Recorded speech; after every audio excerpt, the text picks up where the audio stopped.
Goeiemôre broer en suster, baie hartlik welkom by vanmôre se YouTube erediens. Ons saai uit vanuit 'n dolleë kerk want die gemeente is vandag ter viering van Lentedag is ons langs die rivier waar ons dan 'n inry oeverdiens hou. Ons is baie bly dat u nog steeds by ons kan inskakel op YouTube en ek wil graag net die volgende paar aankondigings doen. Die eerste is dat ons baie geluk wil sê vir Piet Saaiman met die geboorte van sy agterkleinkind Luke, vir Piet en Roda wat hierdie agterkleinkind ryker geraak het en ons is saam met hulle baie opgewonde oor Luke se aankoms en dan ook Florie Vivier wat 'n ouma geword het van klein Handrey. Ons is ook saam met haar baie opgewonde oor die nuutste aankomeling. So baie geluk aan hierdie twee lidmate. En dan hartseer nuus, ons betuig ons innige simpatie en meegevoel met die gesin en familie van Jan Esterhuizen met sy afsterwe. Mag die Here vir die gesin ook met liefde naby wees. Kom ons word voor hom dan nou stil en ons aanbid die lewende Here in hierdie erediens wat ons tot sy naam se eer hou.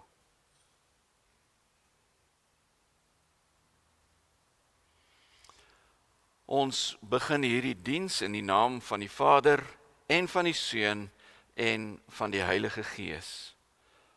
Amen. Broer en suster, mag u daar waar u is, dit beleef en ervaar, die liefde van Jesus Christus, God se genade, die teenwoordigheid van die Heilige Gees, dit alles in oorvloed, omdat u hom ken as ons Here en Verlosser. Amen. Kom ons sing met mekaar saam, lied nummer 190, en ons sing van lied nummer 190, die eerste en die derde vers, lied nummer 190, Grote God, aan u die eer, heerlik is waar u regeer. Dis lente en ons sien sommer net God se sorg, sy almag in die bloeisels wat ook weer verskyn. So kom ons sing lied nummer 190 vers 1 en 3 hartlik saam.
Wanneer Jesus met sy disippels praat en die fariseërs en die sadduseërs ook daar saam drom, is hulle gewoonlik daar om nie net te hoor wat hy sê nie, hulle wil hom eintlik uitvang.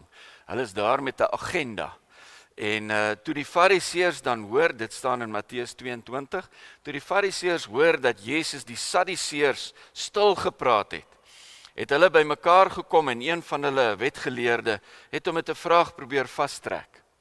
Meneer, vra hy, wat is die grootste gebod in die wet? En Jesus antwoord hom, jy moet die Here jou God lief hê met jou hele hart en met jou hele siel en met jou hele verstand. Dis die grootste en die eerste gebod.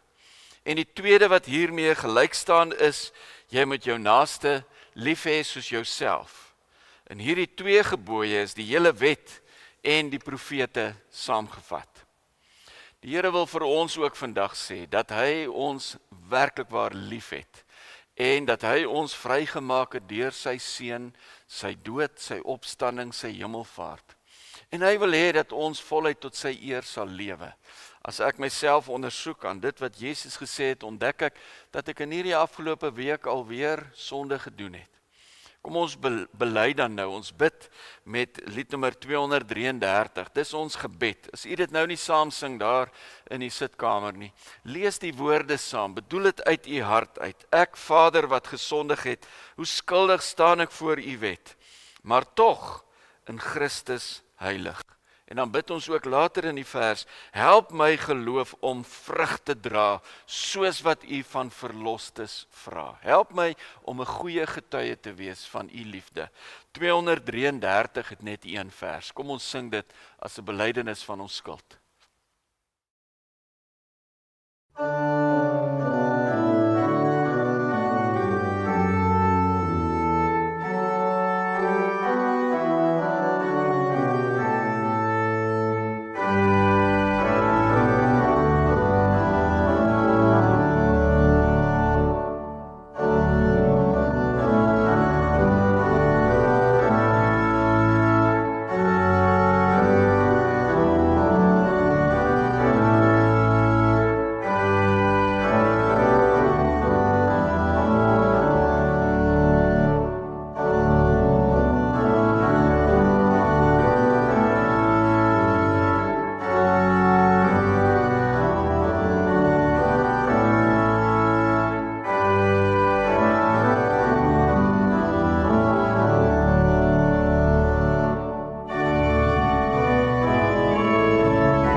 Wat 'n wonderlike, goeie nuus is dit nie, dat die Here elke keer as ons met 'n ware berou en opregte geloof met al ons sondes na hom toe vlug en vir hom vra dat hy ons asseblief sal vergewe, dat hy ons vryspreek en dat ons splinternuut is en dat ons daarom dan nou nuut kan gaan lewe ook.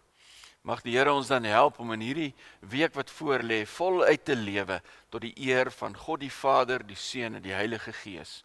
Kom ons bely nou ons geloof in hierdie drie-enige God met liednommer 260 en ons sing net die 11de vers as 'n geloofsbelydenis.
Voordat ons nou uit die Bybel uit saam lees, kom ons bid en vra dat die Here met elkeen van ons sal praat. Here, baie dankie dat ons vanmôre ook op hierdie spesiale manier as u gemeente bymekaar kan wees.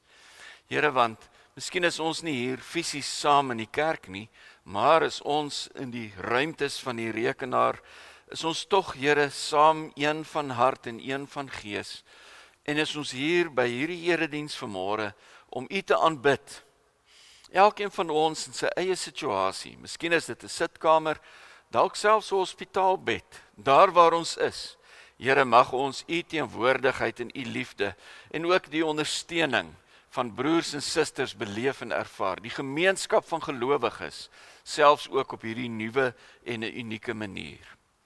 As ons dan nou, Here, so in afwagting is vandag, dat U met elkeen van ons sal praat, is dit ons gebed dat die Heilige Gees nou vir ons die Bybel sal oopmaak, sodat ons daaruit sal lees en dat ons daarin U stem helder en duidelik sal hoor. Mag ons dan, Here, U naam verheerlik in die wyse waarop ons gehoorsaam is aan U, die lewende Here. Amen. Elke goeie vakman het 'n gereedskapskis, dalk nou nie so een soos myne nie, want dis nou nie regtig waar die gereedskap waarmee ek elke dag werk nie, maar mense wat elke dag met gereedskap werk, het so 'n gereedskapskis. En in so 'n gereedskapkis kan jy nou 'n klomp dinge kry.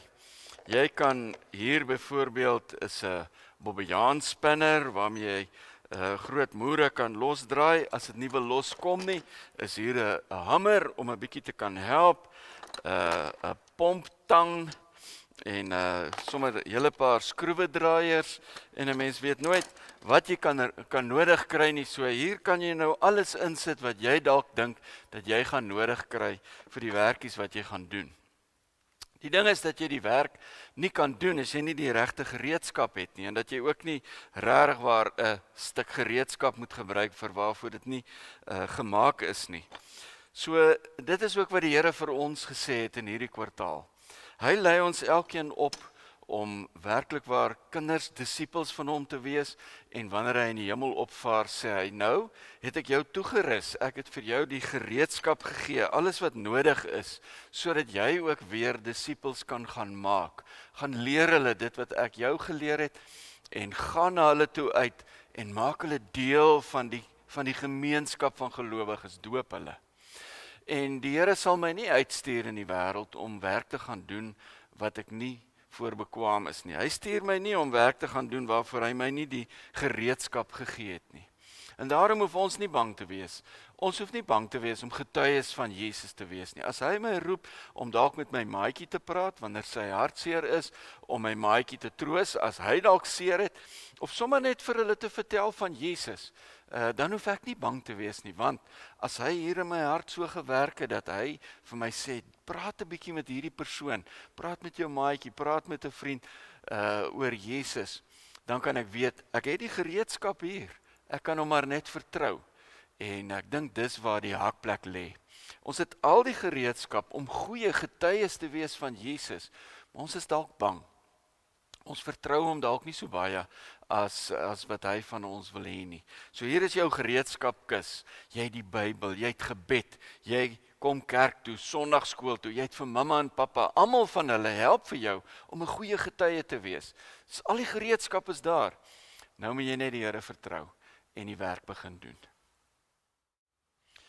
Ons lees vanmôre saam uit Hebreërs 5, die laaste paragraaf van Hebreërs 5, en dan ook die eerste van Hebreërs 6, die twee loop so aan mekaar. En u sal onthou dat ons in hierdie kwartaal nou gepraat het en gesê dat Jesus die vakman is, en dat hy die een is wat vir ons leer en vir ons uitstuur in hierdie wêreld in, en om self ook getuies te gaan wees, om disippels te gaan maak. Dit het daar begin by die roeping, die bekwaam maak, die leer, die uitstuur, die oefen, al die dinge. Nou vandag is ons besig met die gereedskapkas wat elkeen van ons het. En in 'n sekere sin is dit 'n opsomming van verlede kwartaal se dissiplines. Die dissiplines van Bybel lees, kerk toe kom, stil word, mediteer daaroor en so meer. So kom ons kyk 'n bietjie na ons gereedskapkis, dit wat die Here vir ons gee. En ons lees Hebreërs 5 vers 11. Die opskrif daarvan is waarskuwing teen afvalligheid. Nou skryf die skrywer skryf hierso, hy skryf baie mooi, en dan kom hy by Jesus wat ons hoëpriester is, En dan sê hy, Jesus is in dieselfde manier die hoëpriester as die koningpriester Melchisedek. En dan, as hy so besig is om oor Melchisedek te praat, wat hierdie mystieke of ingewikkelde saak van koning en priester gelyktydig, dan sê hy in vers 11, in verband hiermee het ons baie te sê, wat moeilik is om aan julle te verduidelik, want julle is so traag om te leer. Hoewel julle self teen hierdie tyd al reeds onderrig behoort te gee, het julle weer nodig dat iemand julle in die grondwaarhede van die Bybel, in die woord van God moet onderrig.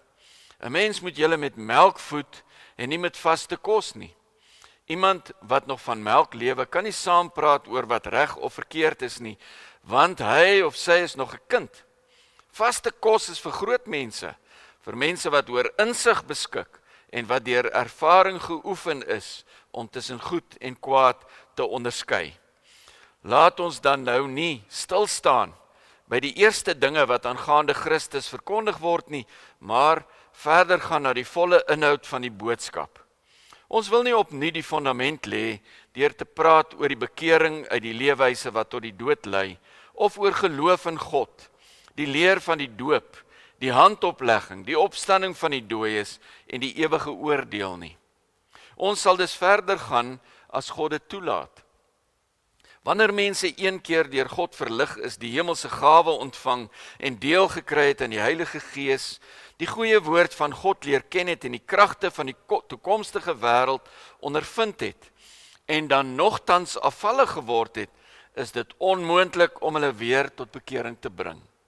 In hulle self kruisig hulle immers weer die Seun van God en maak hulle hom in die openbaar tot 'n bespotting. Dis soos met grond wat die reën indrink, wat dikwels daarop val. As dit bruikbare gewasse voortbring vir die wat dit bewerk, word dit deur God geseën. Maar as dit doringstruike en dussels oplewer, is dit waardeloos en is die tyd naby dat God dit vervloek. Die uiteinde daarvan is die vuur. Maar geliefdes, al praat ons in hierdie trant, is ons oor julle oortuig van beter dat julle gered sal word. God is nie onregverdig nie. Hy sal julle werk nie vergeet nie en ook nie die liefde wat julle vir sy naam betoon het, deurdat julle medegelowiges gedien het en nog steeds dien nie. Dis ons vurige wens dat elkeen van julle end uit dieselfde ywer as vroeër aan die dag sal hê, totdat die dinge waarop julle hoop vervul is. Julle moet dus nie traag word nie, maar die voorbeeld navolg van die wat deur geloof en geduld deel gekry het aan die dinge wat God beloof het. Ons lees tot sover uit die Here se woord uit. Die Hebreërbrief se skrywer wil ons inlei in die diepste geheimenisse van wie Jesus is, van wie hy in hierdie wêreld is en wat hy deur die loop van die geskiedenis gedoen het. Dis 'n boeiende vertelling oor Jesus, dat hy ons hoëpriester is en dat hy vir ons na hierdie wêreld toe gekom het om nie net die offer te bring nie, maar self die offer te wees. Eintlik gaan die vertelling oor Jesus in Hebreërs ook al van Jesus voordat hy in hierdie wêreld gebore is. Toe hy nog net self ook God in die hemel was en homself bereid verklaar het om 'n mens te word sodat hy hier in hierdie wêreld God se wil kan kom doen. Die verhaal van Jesus word dan vertel in die Hebreërbrief in die agtergrond van Israel se omswerwinge, die beloofde land, die tempel en die geskiedenis wat hier so verloop gehad het. En dan vertel hy van al die figure, karakters van hierdie verhaal, Abraham, Moses, Aaron, en dis juist dan wanneer hy by hierdie mystieke koning, priester van Salem kom, Melchisedek, dat hy eintlik sy storie onderbreek met 'n klagte. As hy so vertel oor al hierdie dinge en dan kom hy by hierdie geheimsinnige Melchisedek, dan sê hy, mens kan amper sien hoe hy sy hande in die lug gooi en sê, ag, ek het so baie om vir julle te sê, maar julle is eintlik so lui om te leer, julle wil eintlik nie weet nie. So baie om te deel, maar julle wil nie dink nie. Julle wil bly by die melkkossies, julle wil bly by die eerste dinge, by daardie lekker ontdekking van God se liefde. Julle wil nie vorder tot 'n dieper verhouding met God nie. Die maklike dele, die eerste dinge. Maar julle moet vorder, sê hy. Julle is mos eintlik vakleerlinge in die skool van Jesus. Vakleerlinge wat nie net die wonderlike boodskap van hoop en liefde by hom kan hoor en vryheid, verlossing, dat jy self een van God se kinders is nie, maar 'n vakleerling wat uiteindelik moet vorder om self ook later uit te gaan, om te gaan vertel. Die Here rus jou toe vir jou werk, maar julle is te traag, sê hy. Die Heilige Gees kom in julle woon en julle werk. Ons het die woord van die Here wat ons kan lees, oor kan nadink. Ons het die eredienste, ons het klein groepe. Ons het al die dinge wat die Here vir ons gee. Die wonderlike gereedskap waarvan ons in die tweede kwartaal geleer het. Gebed. Hele aantal dissiplines. God gee vir julle die gereedskap. Maar julle wil eerder nog 'n klein bietjie rus. Terugsit agter jou lesenaar, miskien terugsit in die kerkbank en wag en kyk wat die Here besig is om te doen. Daar is immers 'n kerkraad, daar is 'n dominee, hy word selfs nog daarvoor betaal ook om hierdie werk te doen.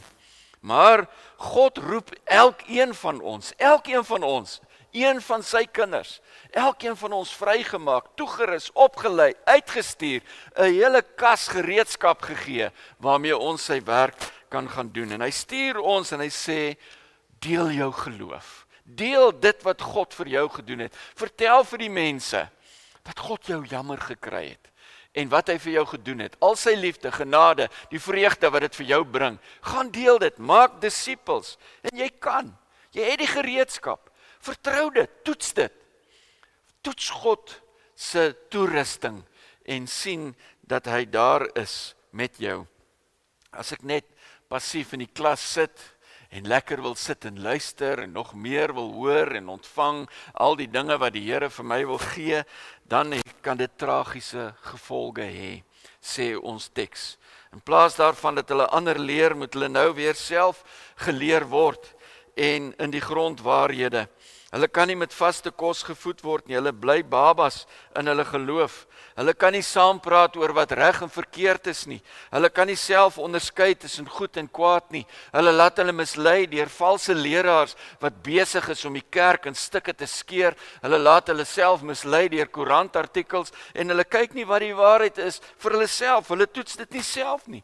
Hulle kan nie onderskei nie. Wat 'n gevaar is dit nie in 2024, in die tyd waarin ons leef nie. Die skrywer wil egter nie sy lesers in hierdie toestand los nie. Hy sê, kom aan, ons moet verder vorder, ons moet verder gaan. Laat ons nie stil staan nie, ons moet by die volle inhoud van die boodskap kry.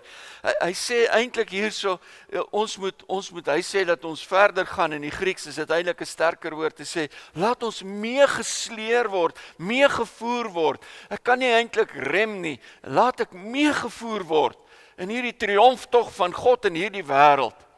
Mag nie in luiheid maar net bly sit en wag en kyk wat die Here gaan doen nie.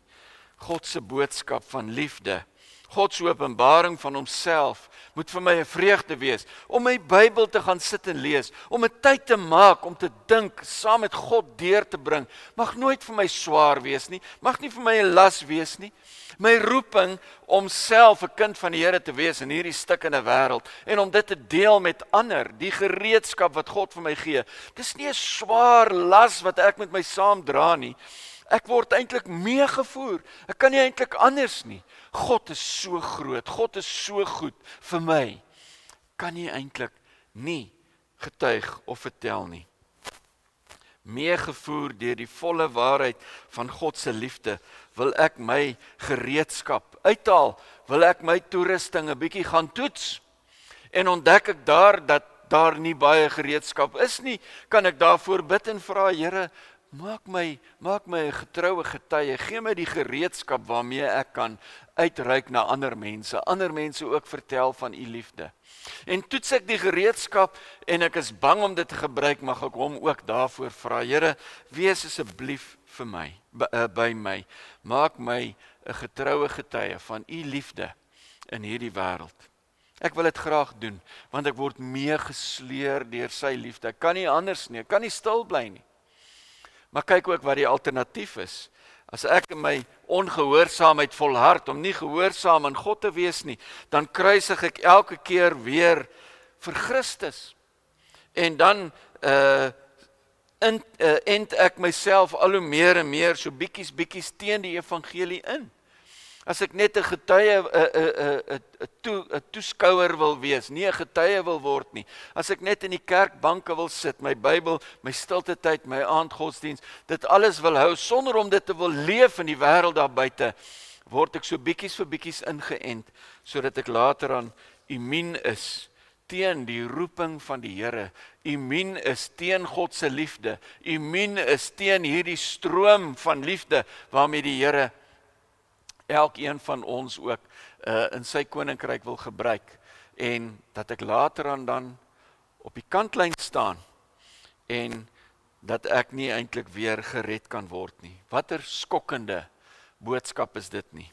Maar vir ons is dit nie te laat nie. Die Here nooi elkeen van ons vandag weer en sê, kyk bietjie daar in jou gereedskapkis.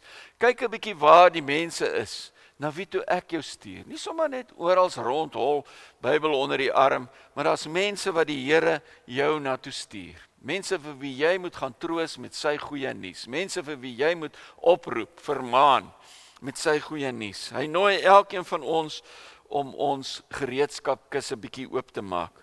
Miskien kry ek daar 'n bietjie min tools, dan kan ek vra vir meer. Dalk sien ek daar die mooiste blink gereedskap, en ek weet nie mooi hoe om dit te gebruik nie, dan kan ek die Here vra dat hy my daarmee sal help. Onthou ons tema vir hierdie jaar, ons word opgebou vir God. Ek word opgebou vir myself, die wonderlike belewenis en ervaring, dat ek een van sy kinders is, dat ek hom kan loof en prys.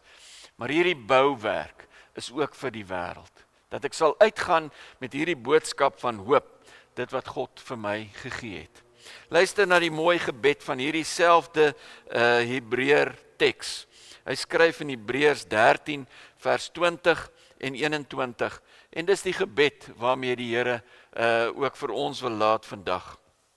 Hy skryf hier, God wat vrede gee het ons Here Jesus, wat deur die bloed van die ewige verbond van die groot herder van sy kudde is, uit die dood uit teruggebring. Daar's die kern van ons getuie. God het Jesus uit die dood uit teruggebring. Mag die God julle toerus met alles wat goed is, sodat julle sy wil kan doen. Mag hy deur Jesus Christus in ons tot stand bring wat vir hom aanneemlik is. Aan hom behoort die heerlikheid tot in alle ewigheid. Amen. Here, ons het hierdie selfde gebed, dat U wat Jesus Christus uit die dood uit laat opstaan het, dat U ons ook so sal toerus. Here, dat ons self ook die doodse bestaan van hierdie wêreld van ons sal afgooi, dat ons sal opstaan, Here, vir U woord, U evangelie.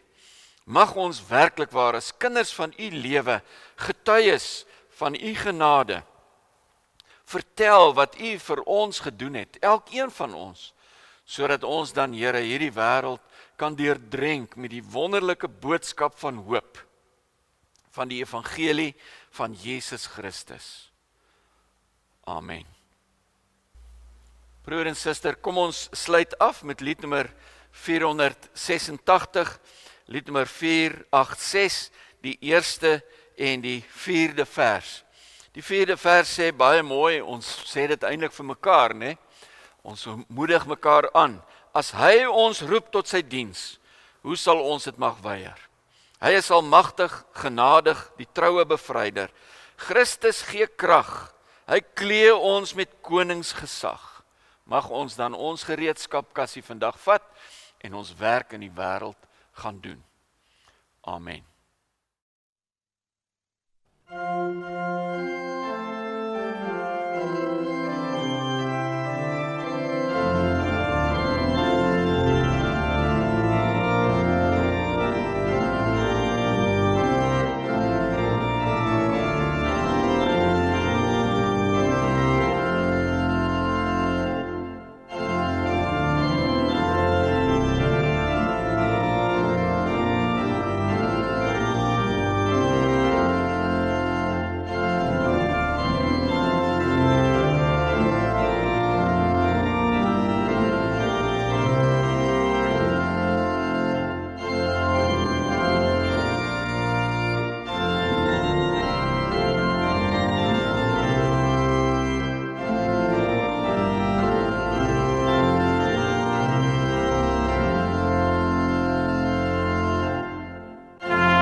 en suster, mag nou die genade van ons Here Jesus Christus, die liefde van God ons Vader, die teenwoordigheid van die Heilige Gees by u wees en by u bly, totdat Jesus weer terugkom. Amen.